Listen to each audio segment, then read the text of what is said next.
अस्सलाम वालेकुम जी, कैसे हैं आप सब। उम्मीद है सब ठीक ठाक होंगे। आज मैं आपके लिए बहुत ज़बरदस्त झटपट और बहुत मज़े की बनने वाली बटर एग रेसिपी लाई हूँ। ये आप लंच में, डिनर में या ब्रेकफास्ट में खा सकते हैं।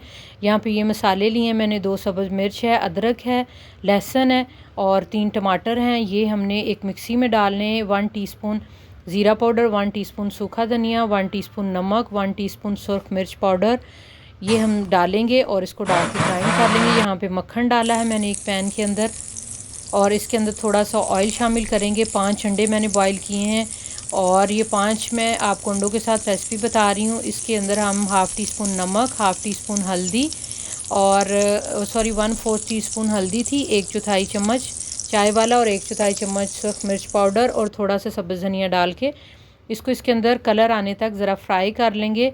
एक तो ये नमक मिर्च वगैरह सारी इसके ऊपर कोट हो जाएगी, दूसरा अंडों के ऊपर बहुत अच्छा सा एक कलर आ जाएगा। बहुत ज़्यादा हमने इन्हें पकाना नहीं है, बस इसके ऊपर ज़रा सा कलर लेके आना है। उसके बाद हम इसको एक बाउल के अंदर निकाल देंगे। बस हमें इतना सा कलर चाहिए था। उसके बाद एक पैन के अंदर हम दोबारा से बटर लेंगे और उसके अंदर थोड़ा सा ऑयल डालेंगे ताकि मक्खन जले नहीं। और उसके अंदर डालेंगे हम 2 सब्ज़ इलायची, दालचीनी के 2 छोटे टुकड़े हैं और लहसुन और अदरक 1 टेबलस्पून जो है, 1 खाने वाला चमचा, इसको डाल के हमने थोड़ा सा 2-4 सेकंड के लिए हमने पकाना है। उसके बाद 2 प्याज हैं चॉप किए हुए, वो इसमें शामिल करके हम इसे लाइट ब्राउन होने तक पकाएंगे। हमने इनको बहुत ज़्यादा ब्राउन नहीं करना, बस इन्हें लाइट ब्राउन सा हमने करना है ताकि जो प्याज है वो अच्छे तरीके से गल जाए। एक सब्ज़ मिर्च है मेरे पास कटी हुई, वो इसके अंदर शामिल कर देंगे और इन सारी चीज़ों को हमने थोड़ा सा कुक कर लेना है ताकि सारा जो टेस्ट है हर चीज़ का फ्लेवर वो प्याज के अंदर आ जाए।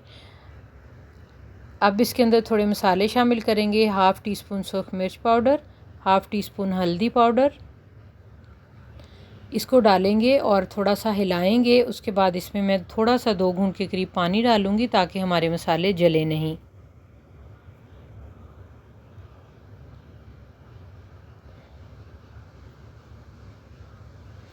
थोड़ा सा इनको हम पका लेंगे। अब इसके बाद अगर आपको लगे कि प्याज गला नहीं है या आपसे इस तरह से मतलब प्याज की ग्रेवी ना बने, तो आप इस प्याज को इस पॉइंट पे आके ग्राइंड भी कर सकते हैं।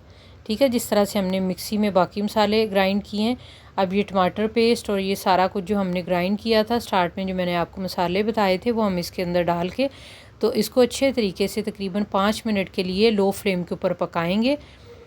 अल्हम्दुलिल्लाह मसाले हमारा पक चुका है। साइड पे थोड़ा सा इसने घी छोड़ दिया था, थोड़ा सा पानी डाल के हम इसकी कंसिस्टेंसी को अपने हिसाब से कर लेंगे बैलेंस। और इसके अंदर हम डालेंगे, थोड़ा सा कुक करने के बाद इसमें अंडे शामिल कर दिए हैं मैंने और थोड़ी सी क्रीम शामिल की है और मक्खन शामिल किया है थोड़ा सा, और इसको हमने पकाना है थोड़ा सा 1-2 मिनट के लिए। इसके अंदर 1 टेबलस्पून कसूरी मेथी और सब्ज़ धनिया इसमें डाल के तो हम इसको अच्छे तरीके से 2 मिनट के लिए लो से मीडियम फ्लेम के ऊपर हम इसको कुक कर लेंगे ताकि इसका फ्लेवर इसके अंदर चला जाए। उसके बाद इसको हम डिश आउट करेंगे।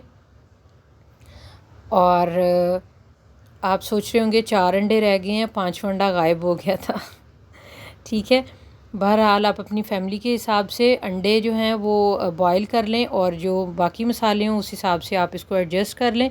आप इसको गर्मा गर्म नान या पराठे के साथ नाश्ते में खाएं, लंच में या डिनर में, जब आपका दिल करे ये बनाएं। बहुत ज़बरदस्त रेसिपी है, आप इसको ज़रूर ट्राई कीजिएगा। कमेंट सेक्शन में मुझे ज़रूर बताइएगा कि आपको रेसिपी कैसी लगी। अपना और अपनी फैमिली का बहुत ख्याल रखिएगा। मिलती हूँ अपनी एक नई रेसिपी के साथ। अल्लाह हाफ़िज़।